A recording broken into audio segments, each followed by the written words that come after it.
Buenas tardes, nuestro grupo va a presentar los resultados del análisis realizado para la empresa Cemex de México.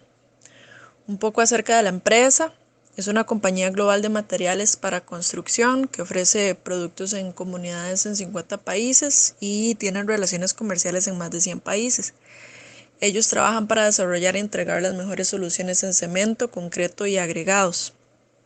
En cuanto a la historia, para resumir un poco, Cemex fue fundada en 1906 con la primer planta llamada Cementos Hidalgo al norte de México. De ahí fue evolucionando y para 1985 hacen su enfoque total el desarrollo de la cadena de valor del cemento.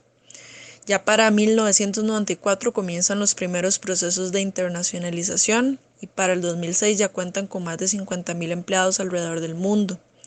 Su enfoque es principalmente el de crear estrategias financieras óptimas, aumentar el valor para sus clientes, ayudar en el desarrollo sostenible, la innovación y eficiencia operativa.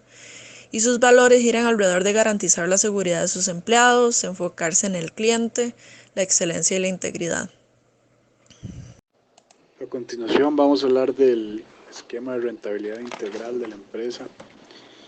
Y bueno, este análisis que hicimos de los últimos 3 periodos fiscales, pudimos ver una mejora en el índice de la rentabilidad sobre el patrimonio, pasando de un menos 6.5% en el 2013 a un 1.3% en el 2015. A pesar de que este porcentaje del 1.3 es un porcentaje pequeño, igual muestra una mejora considerable en el desempeño de la empresa y en su capacidad para generar riqueza para sus accionistas. Tomando en cuenta que el índice de apalancamiento se mantuvo constante durante los 3 años, podemos atribuir esta mejora en el RSP al crecimiento que tuvo la rentabilidad sobre la inversión, o el RSI, ya que pasó de un menos 1.94% en el 2003 a un 0.39% en el 2015, teniendo una mejora de un 2% a lo largo de los 3 años. Esta mejora del RSI podemos atribuirla al crecimiento del margen de utilidad neta, tomando en cuenta que la rotación de los activos totales se mantuvo constante a lo largo de los 3 periodos, mientras que el margen de utilidad neta pasó de un menos 5% a un 0.9%, teniendo un crecimiento de un casi 6% durante los 3 años. Este crecimiento del margen de utilidad neta se debió al aumento del margen de utilidad operativa y a la disminución de los gastos no operativos. El aumento en el margen de utilidad operativa se debió al crecimiento del margen de utilidad bruta, producto de la reducción de los costos de ventas, y a la reducción de los gastos operativos, producto de la disminución en los gastos administrativos y el rubro de otros gastos de la empresa. Los gastos no operativos también tuvieron una disminución. Los rubros más importantes a destacar fueron la disminución en los gastos financieros y el impuesto de la renta. En cuanto al apartado del índice de apalancamiento de la empresa, entre lo más destacable tenemos un aumento del margen de rendimiento sobre los activos, un crecimiento de un 1.5% producto del aumento de la utilidad operativa. También tenemos una disminución de un 0.5% en la tasa de interés promedio gracias al aumento total de pasivos, mientras que se mantuvo un gasto por interés estable a lo largo de los 3 años. Estos dos cambios tuvieron como resultado una mejora en el margen de apalancamiento. Sin embargo, para el 2015 siguió siendo negativo, por lo que podemos deducir que el nivel de apalancamiento en este caso no es el adecuado, lo cual se puede ver reflejado en el efecto total del apalancamiento, el cual es un 2%, es un resultado negativo. El índice de la deuda y el índice de endeudamiento de la empresa se mantuvieron muy altos a lo largo de los 3 años, cerca de un 70% y una relación de 2:1 entre pasivo y patrimonio respectivamente, por lo que esto genera resultados no deseados en cuanto al apalancamiento se refiere. Es importante que el índice de apalancamiento también crezca para que pueda crecer más aún la rentabilidad sobre el patrimonio y no dependa exclusivamente de la rentabilidad sobre la inversión. Sin embargo, en este caso, como el índice de deuda y el índice de endeudamiento se mantuvieron muy constantes a lo largo de los 3 periodos, el índice de apalancamiento se mantuvo muy similar durante los 3 años, limitando el crecimiento del RSP al crecimiento del RSI. Como podemos apreciar en el gráfico que se muestra a la izquierda, la evolución del financiamiento para CEMEX durante el periodo en estudio es muy uniforme. Se tiene una razón de deuda del 70% durante el periodo, dejando un 30% de aporte de capital y no se denotan cambios fuertes en dicha evolución. En el gráfico ubicado a la derecha podemos ver las diferentes fuentes de financiamiento utilizadas por la empresa, donde la evidencia indica que CEMEX ha utilizado en su mayor parte financiamiento bancario para sus inversiones y emisión de notas convertibles también a su vencimiento de un número de acciones. Dicho patrón se mantiene durante los 3 años que se analizan, mostrando una pequeña participación de los proveedores comerciales y utilidades retenidas. El siguiente gráfico muestra la estructura de solidez financiera para CEMEX. Se muestra que alrededor de un 30% del activo a largo plazo se puede financiar con capital contable durante el periodo del 2013 al 2015.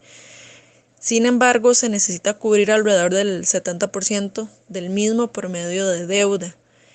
Durante el mismo periodo se refleja que el activo circulante no es en su mayoría financiado por deuda a largo plazo, ya que el pasivo a largo plazo cubre el restante 70% del que hablábamos de activo fijo que el patrimonio no cubre, dejando al activo circulante en su mayor parte cubierto solamente por deuda a corto plazo. Con respecto al análisis de la teoría de estructura de capital aplicada por la empresa, es necesario entender la estructura de una empresa para poder conocer la manera en la que se desarrolla. Es posible observar cómo, según el análisis realizado el 31 de diciembre del 2015 y del 2014, donde aproximadamente el 24% y 23% respectivamente del total de la deuda de CEMEX refirió a préstamos bancarios. Entre el 76% y 77% de la deuda total de CEMEX provenía de documentos por pagar, de las cuales la parte más significativa era de largo plazo en ambos periodos. Por otro lado, es posible revisar en años anteriores el comportamiento y las decisiones que han tomado en cuanto a este tema. Por ejemplo, para el año 2009, CEMEX firmó un acuerdo financiero con sus principales bancos acreedores, mediante el cual la empresa extendió el vencimiento de miles de dólares de créditos sindicados, notas de mediano plazo y otras obligaciones. Anteriormente, en el año 2012, CEMEX entró en el contrato de financiamiento a través de una invitación a los acreedores dentro del acuerdo de financiamiento para intercambiar sus préstamos y notas privadas existentes. Esto, según se menciona bajo dicho acuerdo, por nuevos préstamos y notas privadas con vencimiento en febrero del 2017. Además, incluía aproximadamente $525 de monto principal de préstamos y notas privadas. A finales del año 2015 y 2014, los saldos consolidados de otras reservas de capital estaban compuestas por el efecto acumulado por conversión, las pérdidas actuariales acumuladas, efectos asociados con las obligaciones convertibles en acciones y con la inversión de subsidiarias en acciones de CEMEX. Con respecto a las teorías, es posible decir que según el informe de estados auditados de la empresa, este busca de alguna manera incrementar el valor de la misma, claramente para disminuir los costos, buscar una diferenciación en el mercado que le permita traer resultados positivos. Además, es recomendable para la empresa hacer uso del financiamiento interno, ya que este no le genera altos costos, y luego inclinarse por el financiamiento externo. A continuación vamos a hablar del modelo de análisis de flujo de caja y el EBITDA. De acuerdo al análisis que hicimos con este modelo para el periodo 2015, podemos concluir que la empresa para este periodo tuvo un flujo de caja autosuficiente, es decir, de categoría 1. Esto ya que, a pesar de que al final del flujo de inversiones en activos de largo plazo se obtuvo un saldo negativo, el efecto de conversión del efectivo hizo que el saldo al final del flujo fuera positivo, generando un aumento en la partida de efectivo durante el periodo. En base a esto podemos deducir que la empresa, si quisiera cubrir su crecimiento y sus obligaciones financieras, podría no incurrir en ningún tipo de financiamiento adicional. Este resultado muestra una fuerte capacidad de la empresa para generar liquidez con su flujo de caja, traduciéndose en un bajo riesgo en cuanto a su solvencia. En relación al EBITDA, este creció en un 26% del 2014 al 2015, por lo que su capacidad para generar un flujo de caja producto de sus operaciones después de atender sus costos y gastos mejoró en el transcurso del periodo. Se puede ver un índice de 1.98 para la cobertura de carga financiera, es decir, que la empresa puede soportar un crecimiento de sus obligaciones financieras de hasta un 98%. En este sentido, la empresa podría decirse que está holgada.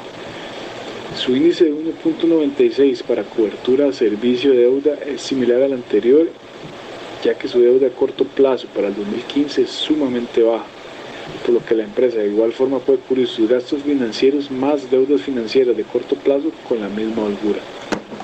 Sin embargo, la capacidad de la empresa para cubrir sus gastos financieros y el pasivo circulante no es la más óptima, ya que con un índice de 0.4 solo puede cubrir un 40% de los mismos.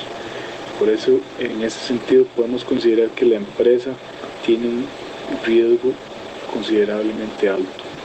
Por último, la cobertura de la deuda financiera total muestra un alto grado de obligaciones en relación al flujo de caja, ya que el índice es de casi 6, el cual está muy por encima de un índice deseado o moderado, el cual puede estar en un rango de 2 a 3.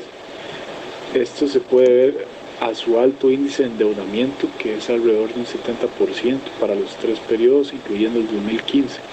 Sin embargo, cabe rescatar que la empresa mejoró estos 2 últimos índices en relación con el año 2014.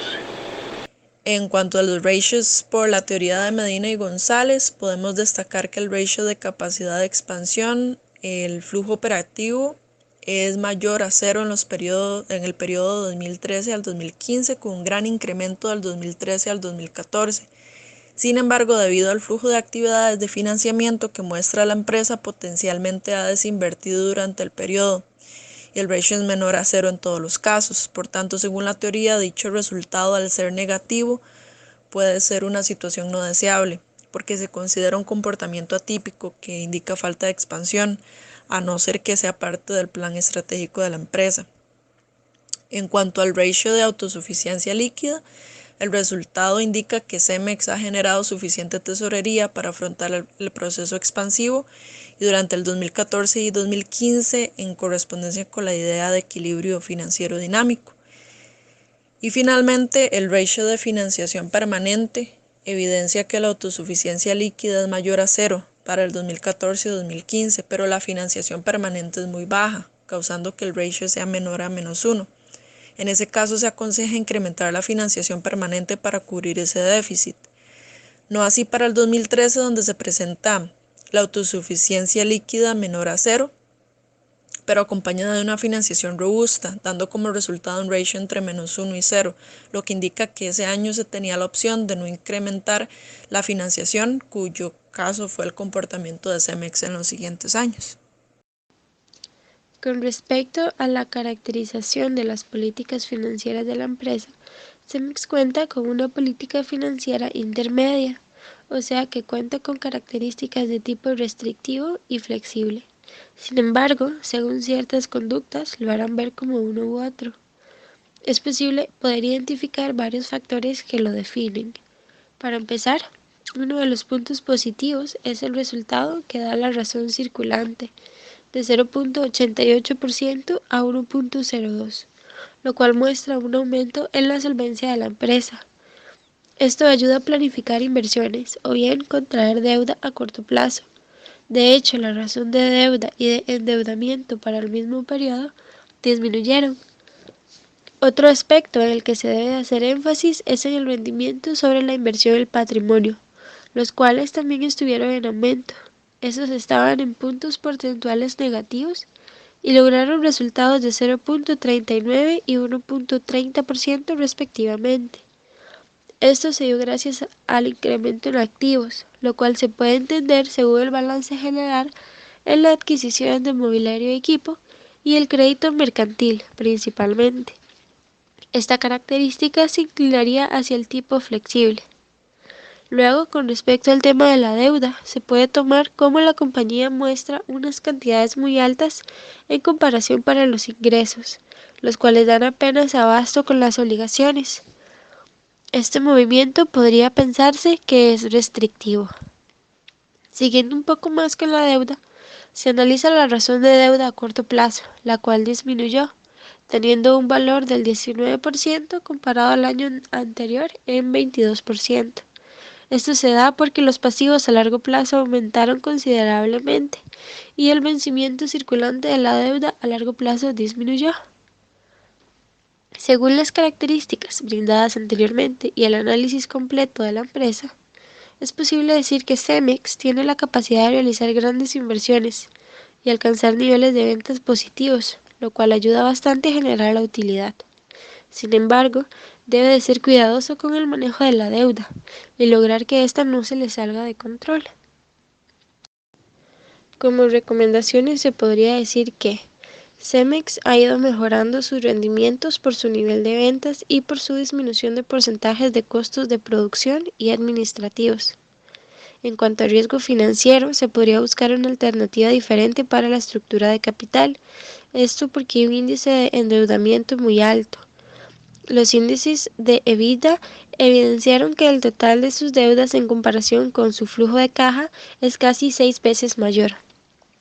Es recomendable que la empresa busque equilibrar más su financiamiento entre la deuda y el patrimonio. De hecho, es necesario realizar un análisis interno de las fuentes de financiamiento.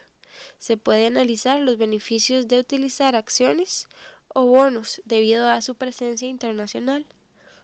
Por otro lado, Cemex ha mostrado una desaceleración atípica en cuanto a las actividades de financiamiento, por lo tanto, es recomendable que la gerencia analice las implicaciones estratégicas que esto trae y a la vez la inversión en la expansión de la empresa. Para finalizar, es necesario que la empresa cree sus estrategias de manera que logre alcanzar una estabilidad financiera positiva, en este caso en una política financiera flexible, que le permita una razón alta de activos circulantes para mantener una deuda a largo plazo controlada. Muchas gracias.